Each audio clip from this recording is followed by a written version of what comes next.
Good evening, everybody. Joining us now from the seminary at Andrews University is my friend, colleague, and teacher from not too long ago, Dr. Ranko Stefanovic. Ranko, it's nice to have you with us. It's a great pleasure to see you again after, I don't know, is it after a few months or?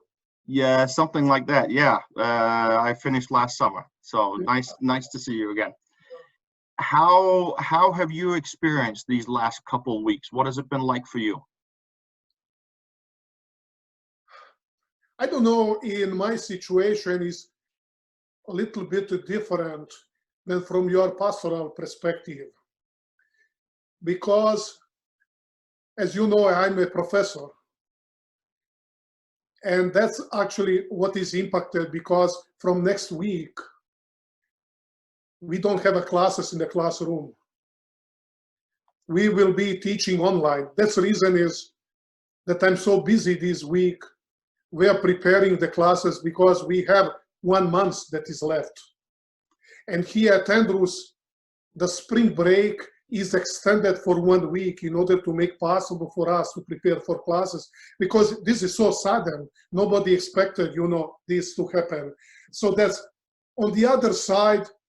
Except that I cannot go freely, I say, let me go to the grocery store, or to, as right. it used to be. For me, did not change too much, because average I spend here in this room, you can see some books behind me. Actually, the books are in front of me there.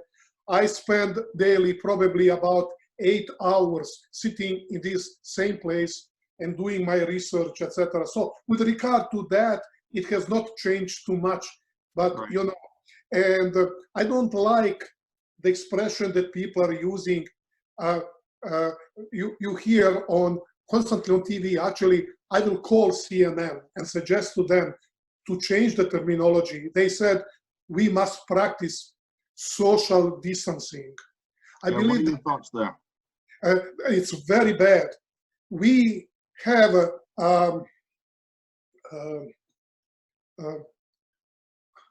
how to say it, not social distancing, it's a person distancing. So it's more physical than social. Sorry, physical distancing.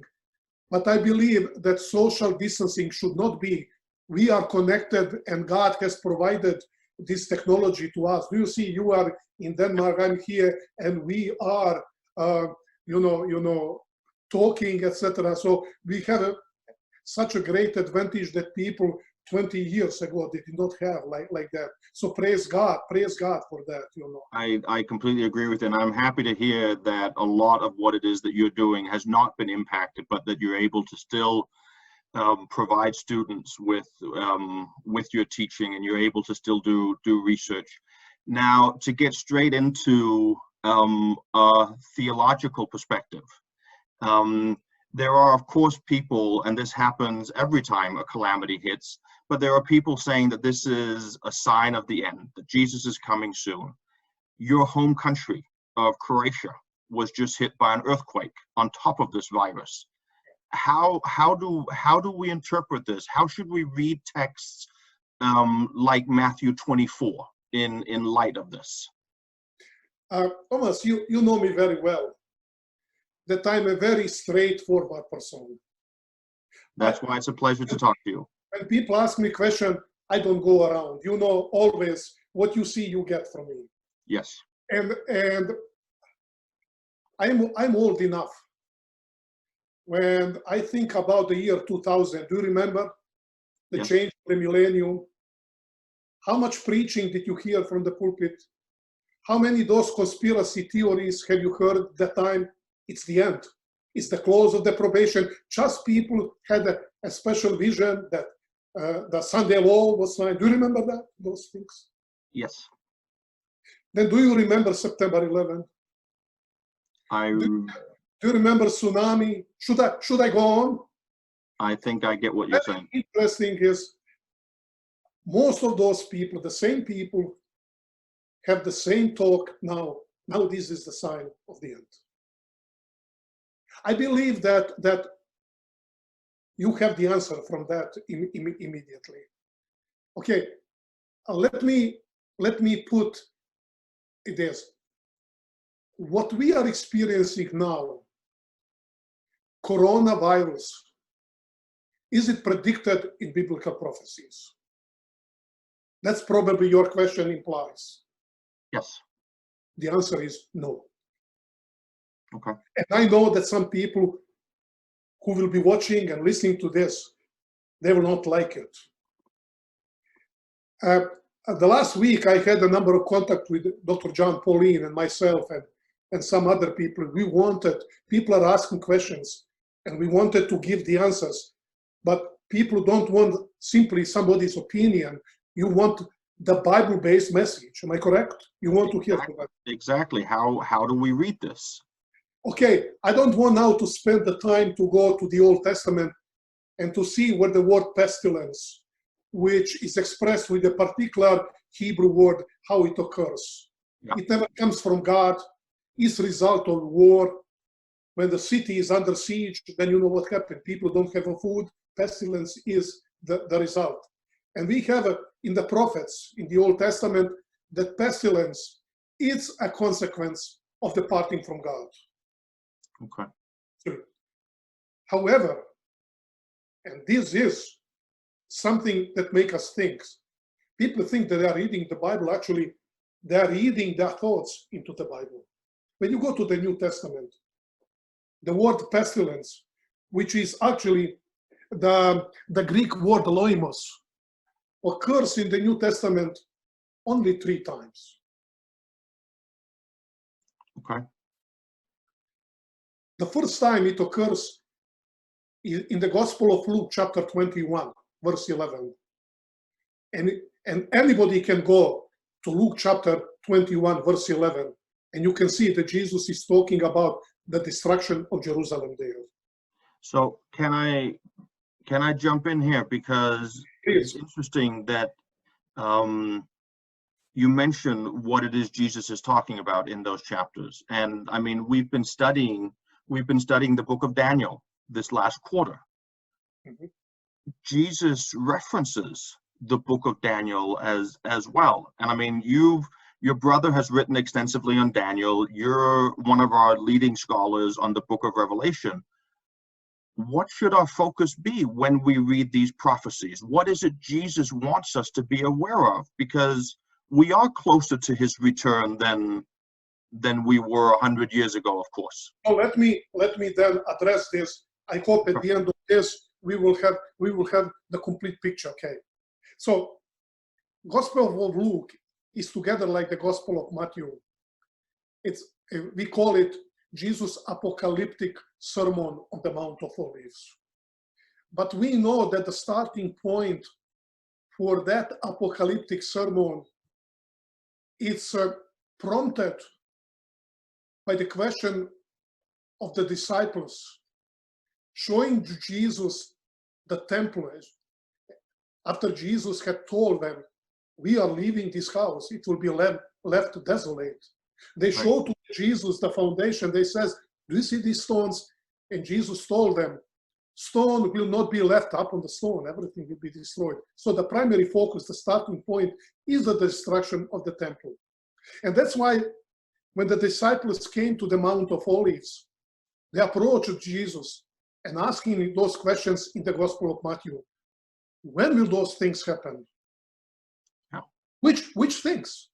They just showed to Jesus the foundation of the temple. And they heard from Jesus.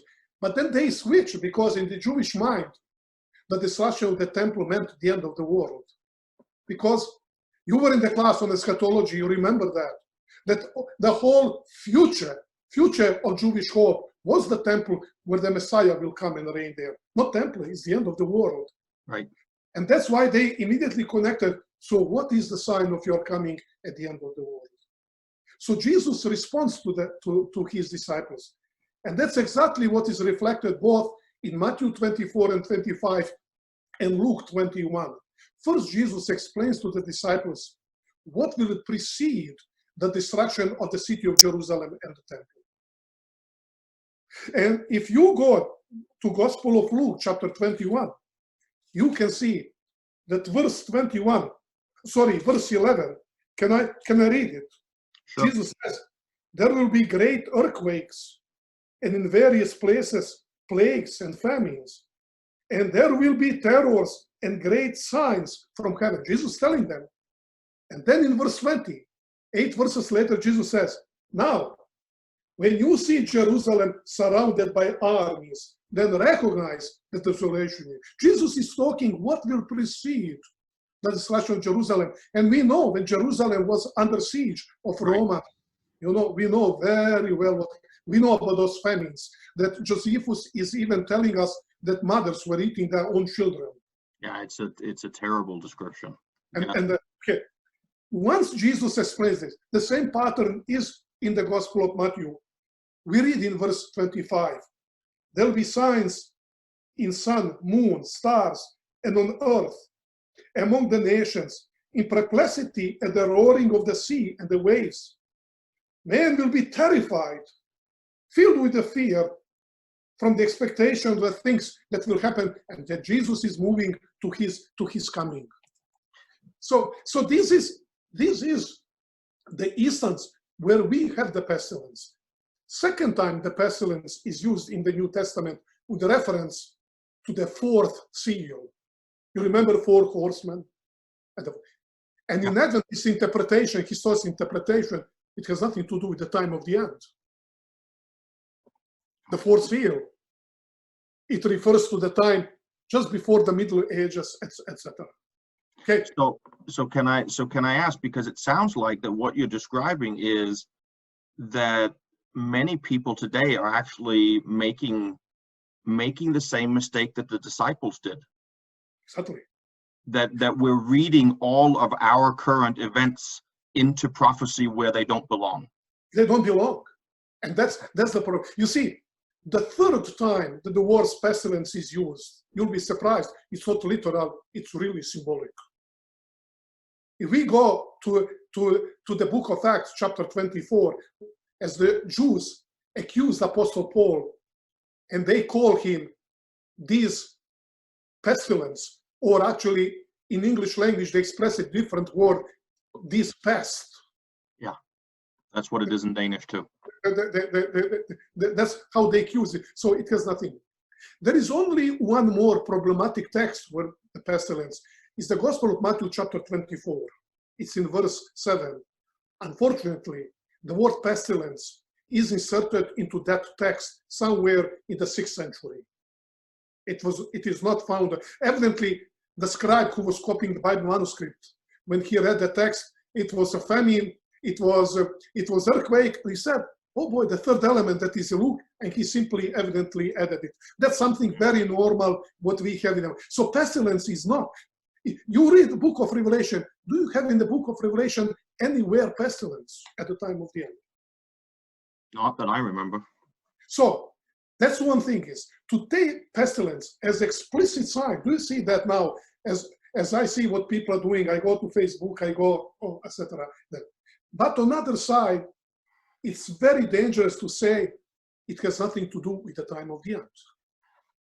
Well, and that's where I don't want us as theologians and pastors to give the impression that we're somehow taking away people's hope in that Jesus will come soon. I want them to be able to look forward to that. But just like when Ellen White, she writes the Conflict of Ages series, and her emphasis is on God's love, I don't want people to be driven by fear. What would you say? How do we get people to be motivated by love instead of that? I'm going to that. Let me just finish just this point is what the sign of the end is, as we just read in the Gospel of Luke, is what? That people will be filled with the fear of what will happen in the future. Is that what we have today?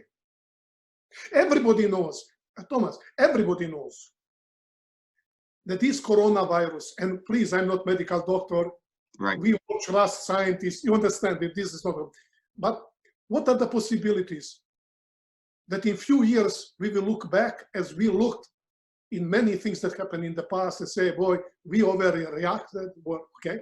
That's one point. Or another possibility is that we will have a terrible consequences. Maybe coronavirus is not as much as what will happen as a result of that. I'm talking about economic situation. You know. Of course, yes. So all of these are factors, coronavirus and many other things. As you mentioned, now we have the earthquake, and that's small earthquake in comparison with other earthquakes, and sometimes we even do not read on or we do not listen on the media and news. But see, all those things, they make a package that provides people in this world with more and more uncertainty about the future. That's actually what Jesus is telling them. It's very interesting that Luke in his gospel, the only indication of the time of the end he actually makes is that people will be feared, terrified with the fear and expectation of the things that are coming to this world. So many things will be taking place that actually with every coming, with every occurrence, will add fear upon fear. You know what I'm trying to say? Yes. Now I see people, by the way, 2-3 times I read on Facebook, people said I was atheist. Now it's very interesting how I'm converted within few days. Suddenly people realize there is something going on. People realize how fragile this life is. How uncertainty, we build the future, you know. Suddenly people realize you can have $1 billion and just that tiny virus hits you and you are gone. Yeah. This is, okay, one thing. Now, I'm going now to your next question. We are dealing with the biblical prophecies. The main thing is about the question, what people are doing with biblical prophecies. You see, every time when we ask a question, what does the prophecy say? When we use the word prophecy, what do we mean? The book of Revelation. But is the book of Revelation the only book in the New Testament where we have prophecies? Not at all. And definitely not when you think of prophecy as God speaking to his people. So what about Matthew 24 and 25? Many Christians, when they talk about the Jesus sermon that he made, that's very much apocalyptic prophecy, what Jesus made. You will notice, usually people say Matthew 24. Actually, it's Matthew 24 and 25. Yes. Matthew 24 is that Jesus wanted to clarify to his disciples about the questions that they ask. And now I have a surprise to all of those who will be listening to this conversation. And it makes us think a lot. What is that the disciples ask Jesus? What is the sign of your coming? Unfortunately, when people read Matthew 24, what are they talking about? They're talking about the signs.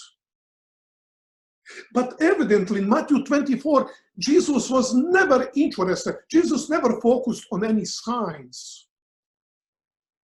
Because the disciples asked Jesus about the sign of his coming. And then Jesus explained to his disciples in Matthew 24 about the events that will be taking place in this world as people are waiting for the end of the world and the second coming of Christ. All these signs, events took place already at the time of the disciples. They were very much applied to the time of Jerusalem. And they've kept going, as you said, to begin with. It happened when I was a kid. I remember preachers from the pulpit, just watch everything what is Matthew 24, and they were right. Everything was what is Matthew. What about today? And if Jesus does not come in 10 years from now, I hope he will come sooner. I'm waiting for him. I just want to assure everybody, if he doesn't come, then we will have still those signs, of course, maybe on the more serious base. But then Jesus explains to the disciples. Then when we go to verse 29, Jesus says to the disciples, then the sign of the Son of Man will appear, and they will see the Son of Man coming on it. They asked Jesus about the sign, and Jesus gave them the sign. What is the sign? When we Jesus coming, then we will see the sign of his coming. But Jesus never wanted to tell us anything, that the events in the world can be used, that we speculate about his coming. By the way, I hope that the viewers who are watching our discussion here will open Matthew 24, and they can see as Jesus explained about his coming in verse, so Matthew 24, if you go to verse 31, now Jesus is moving on, and you have so many times Jesus is repeating, but about the hour, about the time, nobody knows. It will come as a thief during the night. He says, just look at the fig tree. You see the fig tree, you see the leaves are coming, you know that it is coming, summer is coming, but it is not the summer.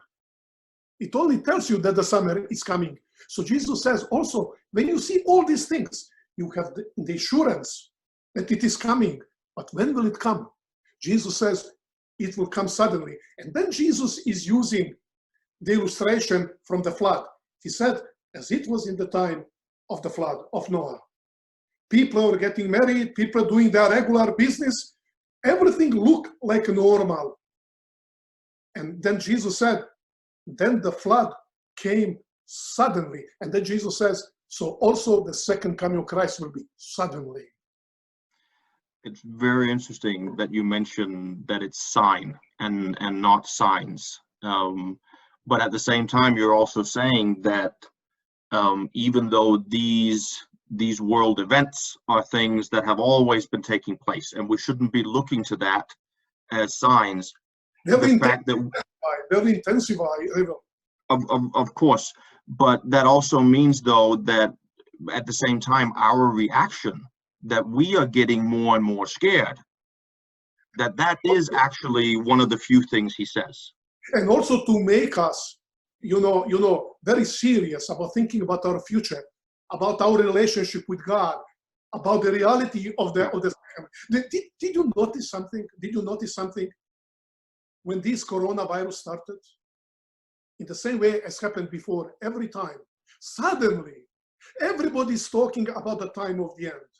Everybody's talking, but just 2 months ago, people did not talk about the time of the end, 50% that they're talking now. So you see, the purpose of these signs is always to keep our awareness that Jesus is coming, that this world is not all, that this world is a just in which we live to prepare us for the eternity. So can I ask here towards the end then, with everything that's going on, with a lot of us that are nervous, that are scared, it can be because we have older family members or people with chronic diseases and people that are more at risk than others. How do we make sure that people are not coming to God out of fear? What message of hope and of love would you give people that are asking these questions right now? What would you say to them? I cannot say anything. I can only repeat the words of Jesus, what he did. Sorry, I have problems here. Okay. I have only the encouragement that Jesus provided. You see, that's the reason I told you we don't have Matthew 24. We have Matthew 24 and 25. First, Jesus wanted to respond to the disciples to assure them that they don't look in popular events in the world and speculate. But then Jesus moves on. He's using 6 parables to give lesson to the disciples, to explain to them how to live in the light of the second coming of Christ. He's using the picture of a servant, one servant. My master will never come. What is he doing? He's beating his fellow servants. Unfortunately, there are many Christians. What they're doing, attacking other Christians, attacking the leaders of the church. That's what they're doing. Yeah. On the other side, the faithful servants, he's giving to his fellow servants food when it's needed. But do you see that? Then we have the picture of the 10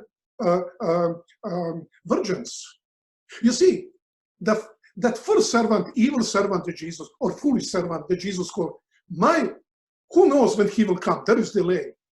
That's actually what the wise virgins, they believe. There is delay. But that delay is not to beat fellow servants. No. It's to take seriously, to take that oil and take it as an opportunity. While foolish, they believe it will come immediately. We know it is coming.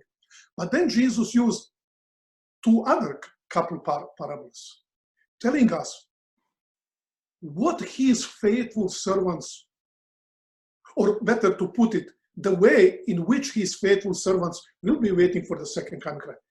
It's never passive waiting, it's active waiting. It's the parable of the talents, yeah. And then the parable of going to do the work of Jesus Christ.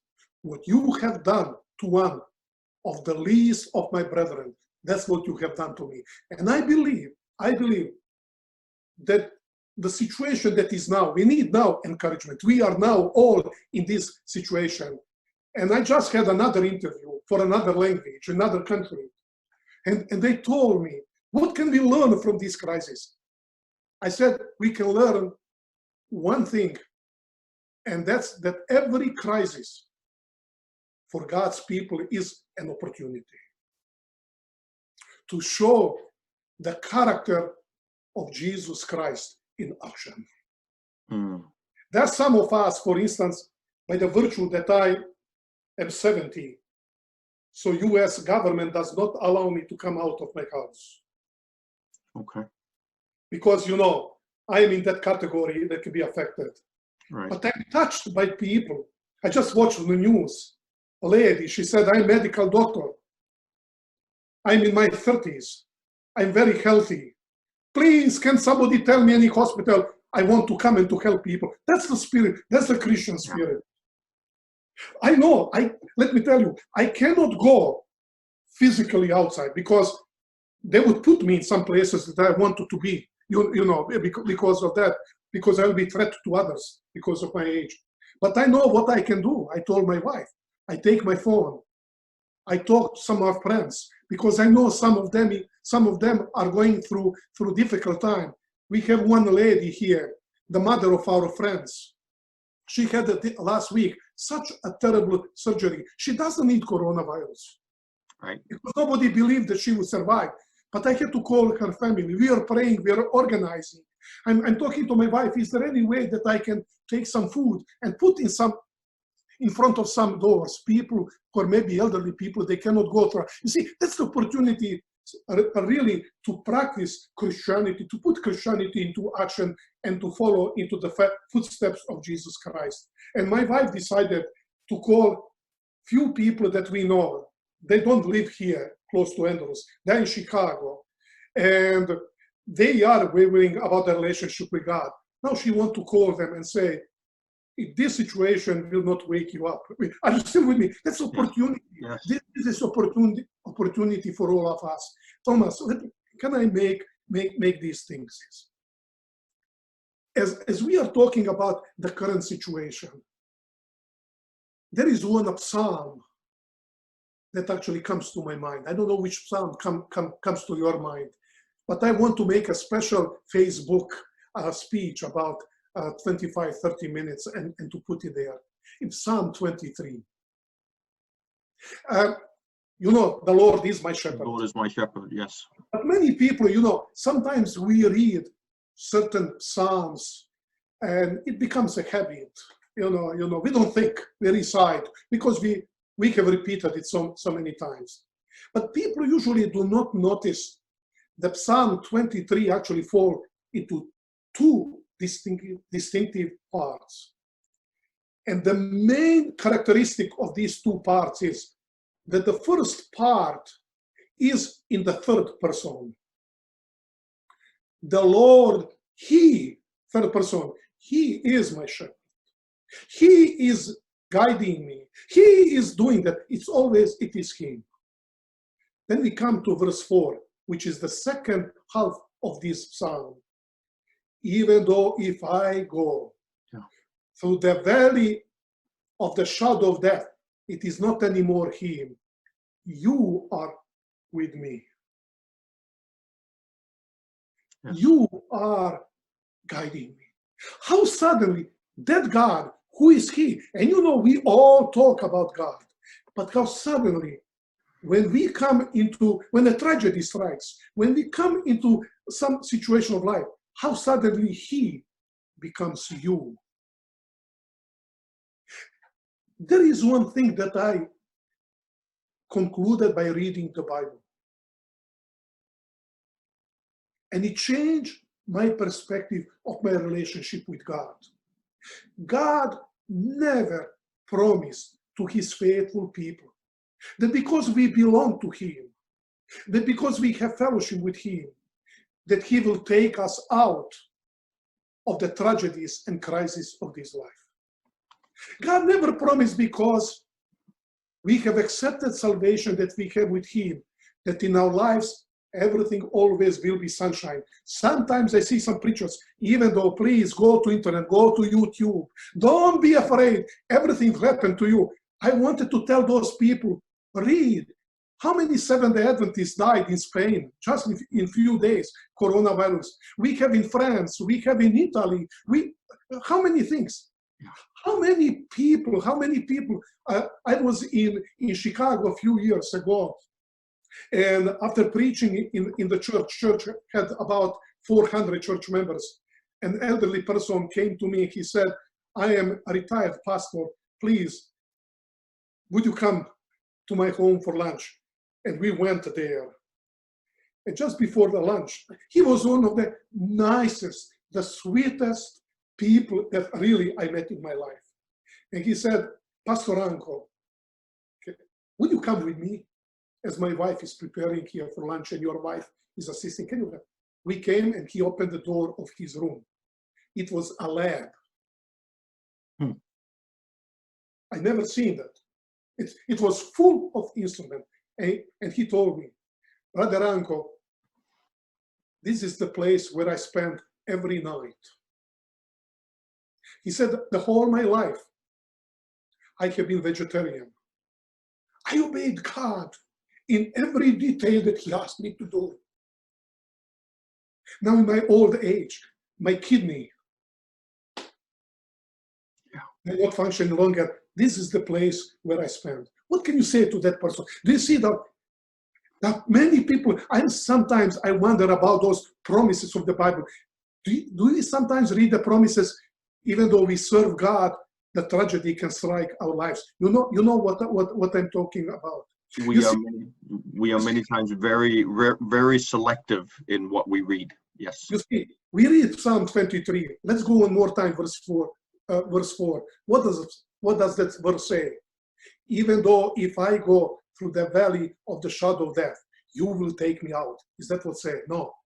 You will be walking with me. What is the difference between those who belong to God? I can say Christians and unbelievers. What is the difference? Is even though if I go through the valley of shadow of death, there is something that I can hold on. Yes. Even Tom, you and me, we are now talking here. Let me tell you, do you know, or you can ask the same question me, do I know that maybe next week we will go and take the test? Right. And they said you're affected. And maybe that finally I have to close my eyes. We don't know. This is the situation. This reason is that people, God will protect me. And as they are pointing fingers, they're putting those plastic gloves on their hands. If you believe in God, why are you wearing those gloves? He's telling us we have to be prepared. But there is the difference. That is the difference. Is that my God, who died on the cross of Calvary, he sent his son there. He promised, even though if I go through the valley of shadow of death, he promised he'll be walking with me. And one day, his voice will be the first one that I will hear at the day of resurrection. That's the difference between Christianity. You see, the disciples, I'm going back to Matthew 24, the disciples were so much interested. The main question is, when? And that's what many are doing now. Jesus says, nobody knows. Right. Don't be carried by those sensationalistic imaginations. I'm sorry, I'm using that expression. I very often don't use those conspiracy theories. I just want to tell you these are just theories. Jesus said, don't. Jesus says, try to think about yourself, how you live, how you relate to other people, how you treat other people as you are waiting for the end to come. And this is where you asked me the question, and you said you could ask yourself the question, and that's where, from my own part, I believe in Jesus, and I believe I'm going to see him, even if I die because of this. What worries me is if I die, if my parents, they die, well, I don't want my kids to grow up without their dad. That's probably what makes me more nervous. But the words that you bring us from Psalm 23, well, I cling to that God will go with my kids as well, even if that happens. And somehow. Usually people don't think. And usually when I mention to the people Acts chapter 12, usually people try to think, what is in Acts chapter 12? But after I tell them the story, they never forget it any longer. What do you read in Acts chapter 12? It talks about Herod, who decided to persecute the church. And he goes and he kills John, the son of Zebedee. Who was John? One of the three. You mean, yeah, you mean James, right? Sorry, yes. One of the three closest disciples of Jesus. And then he kills him. Then he says, when he saw that the Jews were glad, he put Peter in prison for the same reason, to kill him. And the angel of the Lord comes. Who was Peter? One of the three. Yes. Can you say that one was more important than the another one? Now my question is, where was the angel of the Lord who saved Peter? Where was that angel when James was killed? You see, there are so many mysteries. We don't know. The problem is so many times we want to sit in the place of God. Yeah, and we can't. And make the judgment. Of course, what is happening in the world, this coronavirus, what happened before, we have now climate change, which is even more serious, etc. All of these are the consequences of what humanity did, separated from God and apart from God. You are right now. You told me that you were editing your commentary on the book of Romans. Yeah. Creation groans under the weight of sin. So the consequence, and the problem is with these consequences. And I'm telling you something. I know that some people will not like what you hear. What bothers me so much, I see how many people we have now here in state Michigan. Everybody must stay at home. Yesterday, we did not have heating. I had to put everything to protect myself. I had to go to the store, but I'm passing by store. People, it's a crowded. People are shaking hands. People are looking there. And what the problem is, that many of those people will never be infected. But those people who fear God, they'll be infected. How to explain this? You see, we have mysteries. We must be realistic. But the difference is, we have our God in our lives. Yes. That's what gives me the hope.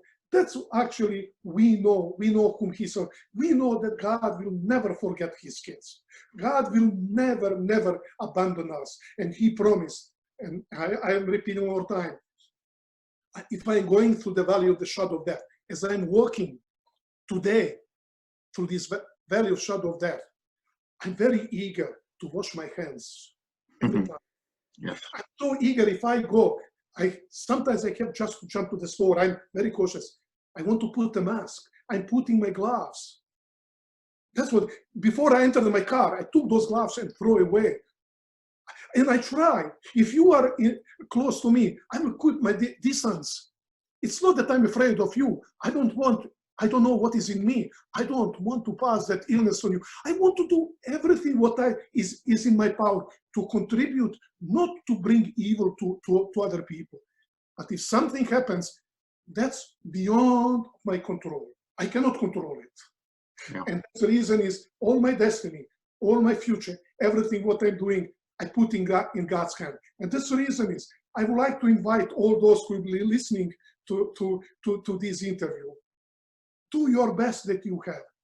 This is a crisis, but crisis for God's people is never a tragedy. It's always an opportunity. Opportunity to examine my own life, how I treat others, how I relate to others. Am I ready for the eternity? It's opportunity that I can, if I can now, all I can do, pick up my phone. You see, now we have Zoom. Now we have a FaceTime, that I can call some people, that I can encourage, that I can help somebody who is struggling. But knowing that I have served that God for so long time, and He will not forget me. He will not forget me one day at the second coming of Christ. That's the hope. That's why I'm Seventh Adventist. Adventist, it means that the person who is waiting for Him to come. Adventist is not the word to say the person who is speculating about His coming. And I'm sorry, I'm very. No, I agree. And one of the reasons I wanted to interview you was I know that you are honest, you have integrity, and I have appreciated very much what you've had to say. So thank you so much, Ranko. I just want to tell you, I wish with all my heart that He comes soon. Yes, me too. And that's what we believe. That's what we hope. And there are many things we do not understand, and probably we will never be able to understand until He comes. But what God has revealed to us, that's for us. And praise God that He give us always the second chance.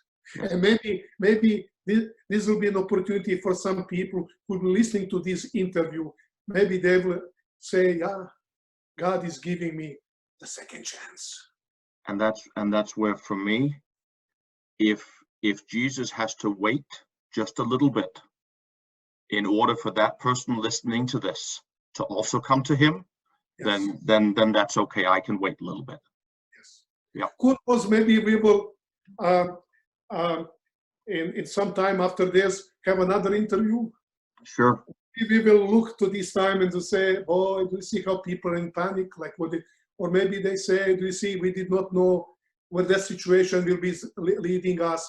But praise God that we have the opportunity that we can encourage each others. And can you imagine that technology? Is it reason to give thanks to God? I mean, how far we are? Just fly with the plane 7, 8, 9 hours, and we can really share that good news with my kids would be so happy that it's Denmark and Michigan and that we're able to sit and talk. I would like to encourage many Adventists who are listening to that is, please stop feeding yourself with all kind of things that people are putting on YouTube, they're putting on Facebook. We have those things at the time of Apostle Paul. If you read the Bible, the same people doing the same things. We have at the time of Martin Luther, we had at the time of early Adventist movement. We always have those things. There are people, I don't know, in my previous interview, people ask me, where they get all those informations? I don't know. But I know I go to certain countries, people are teaching me about the seminary. I know nothing about seminary. They know everything. They even don't know where the seminary is located. You know what I'm trying to say? Yes. I would suggest people, stop feeding yourself listening. There is no problem with those people. There is problem with those who are listening to them. So I just want to tell you, take seriously the Bible. Study the Bible for yourself. and try to find that good news, that encouraging message that God is sending to you and to me. Because God's desire is, as the angels are holding the winds. We live at the time of the grace. That's what God is doing. God is holding the winds. After this coronavirus is over, we say, you see, God is still holding the winds. Okay, and thank you for the second chance, Lord, that you are giving, including. Amen. Amen. Thank you so much.